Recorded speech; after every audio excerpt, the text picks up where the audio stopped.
but we'll turn our attention now to the second superheat for the Junior X30 category, because this one has got a smackering.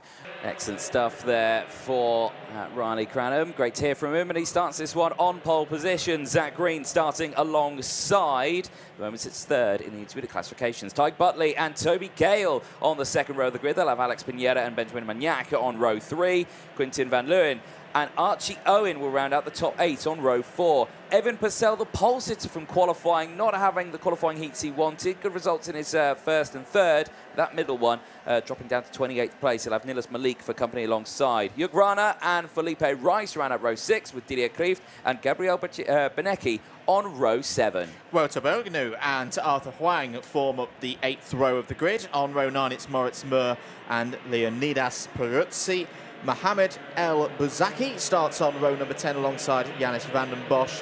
Row 11, Ben Gertz and Noah Nolken, an all-German 11th row of the grid there. Aurelio Gustinelli and Amir Abali go from the penultimate row of the grid, row 12. Row 13 in a 26-strong field, 25-strong field. We'll recover why in a moment. Sarah Effort on that one. Harrison Mackie does not take the start of this race. He has already secured enough points even before drop scores have come into play. There he is, right there, just in the Blue Fusion Motorsport shirt behind the CCTV camera pole there. The only way he could lose the title is if he had a disqualification from the races this weekend. You can't drop a DQ. Yeah, if he jumped over that fence and started racing in this one, rapidly in this one, yes, he'll get disqualified from the weekend and he'll lose the championship. So just stay there and watch. Stay there. You can't get disqualified from a race that you're not in. Exactly. So that is the reason why. But for Riley Cranham, opportunity, new de facto team leader, effectively, for Fusion Motorsport this weekend, to get on the front row for the final. If you can win this race, into the tram lines. Lights are out. We're racing once again in X30 Junior. And the two Brits go side by side into turn 1. It's Tyke Butley, though, who's got down the inside and into second place. This, I feel, is going to be a proper dress rehearsal for the final, as there's drama towards the back of the field. Numerous drivers off. I think everybody's going to get back on circuit. A couple of the Fusions are involved. Felipe Rice was one of them, and it was around that mid-pack sector, unfortunately, around maybe Hugh Rana as well, maybe Gabriel Benecki also involved. In fact, I can tell you who was involved. Gabriel Benecki was one, Wouter Bergenu was another, and I think Janis van der Bosch was another as well. But the biggest loser in that one, I think, was Felipe Rice, but he's back in the race. Yeah, and that's a shame for Felipe Rice, because whilst he's on the inside of the top 36 cut-off before this race, a bad result here could push him out. Down the inside there, Evan Purcell for VDK Racing fighting through the order. Keep an eye on Quintin van Leeuwen there in the number 54, the bright blue and black machine, because he's been very, very quick here this weekend. Had a bit of bad luck in the first round of heats. That's why he's starting a touch further back in this one, but got off the main racing line there and had Archie Owen going down the inside for Croc Promotion. On lap 2 then, Cranham leads by half a second clear of Buckley. Maniac's had a good start as well, is up to third. And in fact, that's changed because Pinheira's now come through into third. Maniac shuffled down to fifth. Evan Purcell down the inside. I've been really impressed with Evan Purcell this weekend, Anthony. I always like to see this in a final round of the season. When you're not in a championship battle, give it everything. Have your best round of the season, and this has been a huge step forward for Evan Purcell. He's got lots of right to be proud of how he's driven this weekend. He certainly has. Like I say, those good results in his first and third heat, a P5 and a P4, pole position in qualifying as well. He's had a superb weekend.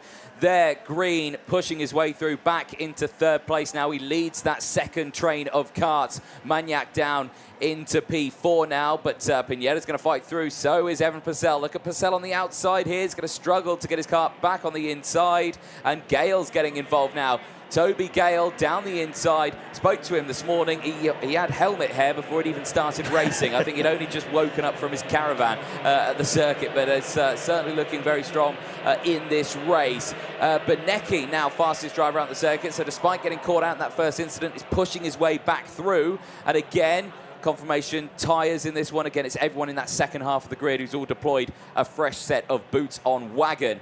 These top two here, Cranham and Buckley, breaking away nicely at the front. This is exactly what they need. Yeah, this is a nice calm run at the moment for both Riley Cranham and Tyke Buckley, two very experienced drivers with very experienced teams as well in X30 Junior. Into turn 2 after the flat-out turn 1. Immediately hard on the brakes from 125 kilometres an hour down to a much lower speed in what is one of the tightest corners on this circuit. Ty Buckley's the fastest driver out there now, 56.950.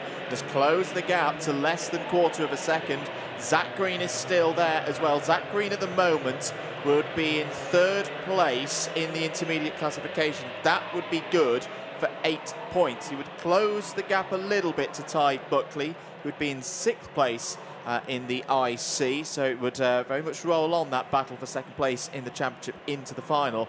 It could be key though here for Buckley. If he can get through past Riley Cranham. Cranham's got a good a buffer at the moment. He doesn't, as things stand, need to win this race. Buckley though is going to want to take advantage. We're on to lap number 5. We are indeed still a long way to go in this race. Now I am seeing marshals running in the distance. I'm not sure if they're just running back 2 positions, but I'm seeing some drivers have retired from the race. Felipe Rice is one of them, and I think Aurelio Gustinelli has been involved in an incident because he's gone down to 24th, maybe with Leonardo Peruzzi also involved in that one. So that is a big shame. Zach Green now with the fastest lap of the race. He's broken away from Gale. There is confirmation there was some marshals running, and that looks to me like that could be Aurelio Gustinelli out of this superheat. Yeah, real shame, and for Gustinelli that will be the end of the weekend, because Gustinelli was on the outside of the top 36 before this race. Warning flag for number 50 of Nilas Malik, currently 8th on the road. That will be a 5-second penalty. So at the moment that would drop Malik all the way down to around 20th place. That's not good news. Malik is one of those drivers trying to defend a position in the top 36. Marcel down the inside. Rough tumble there with Toby Gale. Benjamin Maniac on the outside. Quinten van Leeuwen looking to take advantage of all of this. This is the fight. 4th place. Certainly is. They're pushing their way through, but again, they're losing time here from the lead battle as Maniac goes back down the inside. Quinten van Leeuwen now gets the opportunity out of the exit of turn 6. He's got the slipstream, he's got the toe. Can he get the position? The answer to that is yes, but only one of them as Gale goes backwards. Just the one, but he's still in this fight as he's down now to P7. So Cranham and Buckley still lead the way. Back with them on your screen right here. Very close between the two of them.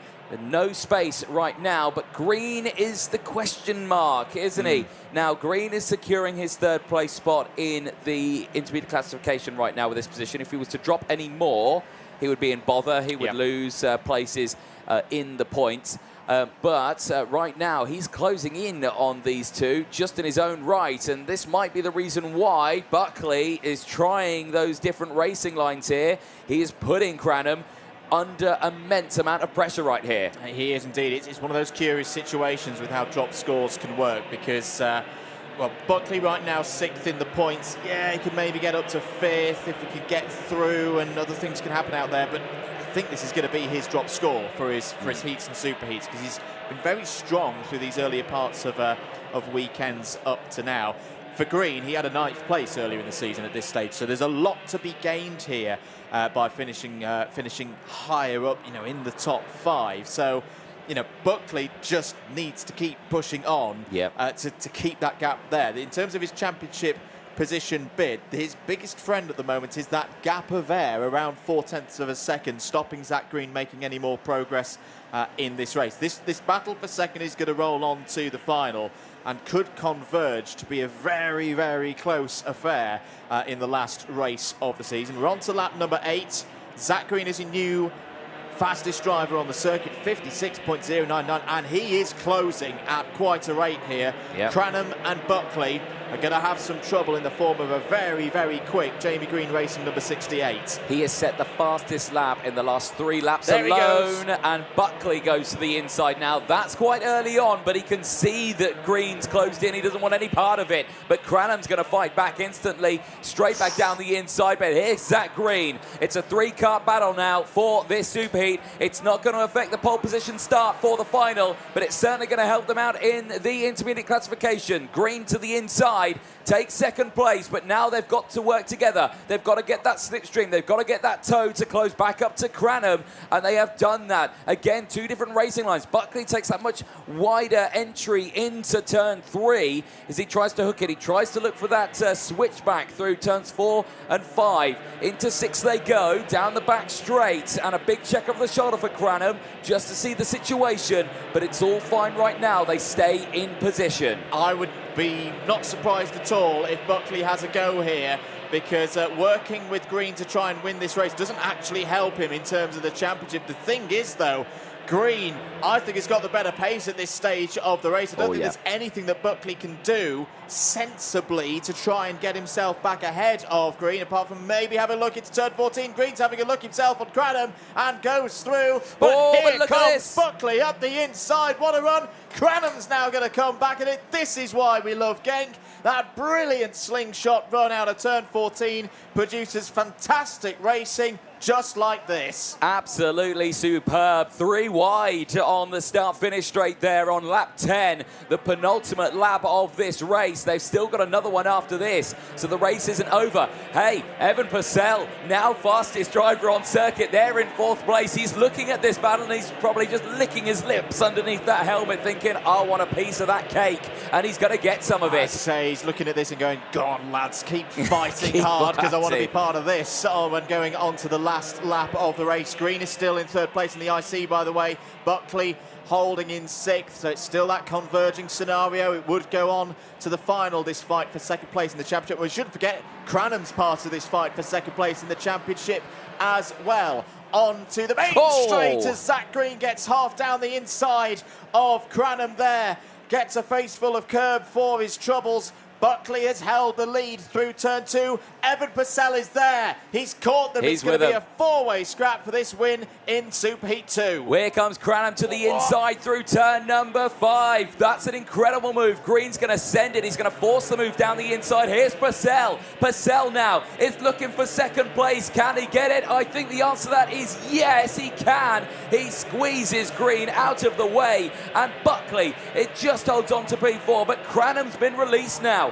Cranham's been released. I don't think there's anything that Purcell can do, but that's an incredible recovery for Evan Purcell, the pole sitter from time qualifying earlier on in the weekend, has delivered in this superheat. But Riley Cranham looks to be looking for a front row start for that final. Out of the final corner, it is the Briton on top. It's Riley Cranham in Superheat 2 in Junior X30. Takes the win by 0.3 of a second ahead of Evan Purcell. Zach Green in 3rd ahead of Ty Buckley, and Benjamin Magnac rounds out the top 5. Absolutely sublime. Brilliant race here in Superheat number 2.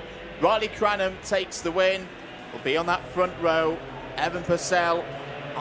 Keep an eye on Evan Purcell in the final, because he has been so strong this weekend. The only reason why he's out of the top 8 is he had an incident that was not his fault at all in an earlier round of the heats. He's going to be right there in the fight for the podium. Zach Green finishes 3rd in the race and takes 3rd place in the final intermediate classification. Now, due to the way that all the points work with drop scores, that is quite a big gain actually for Zach Green. The gap between Buckley and Green, I reckon, is going to be around 7 championship points in the final. So yeah, that's going to be a tasty one. That is going to be a tasty one. Cranham's closed in a fair bit as well. But there's your results. Cranham, Purcell, Green, Buckley and Magnac, your top 5. Quinton van Leeuwen, a good race there into 6th place. Moritz Moore, good run for Moritz Moore there for VDK Racing, up 10 spots to 7th. That should see Moore, I think, through into the top 36 with a good return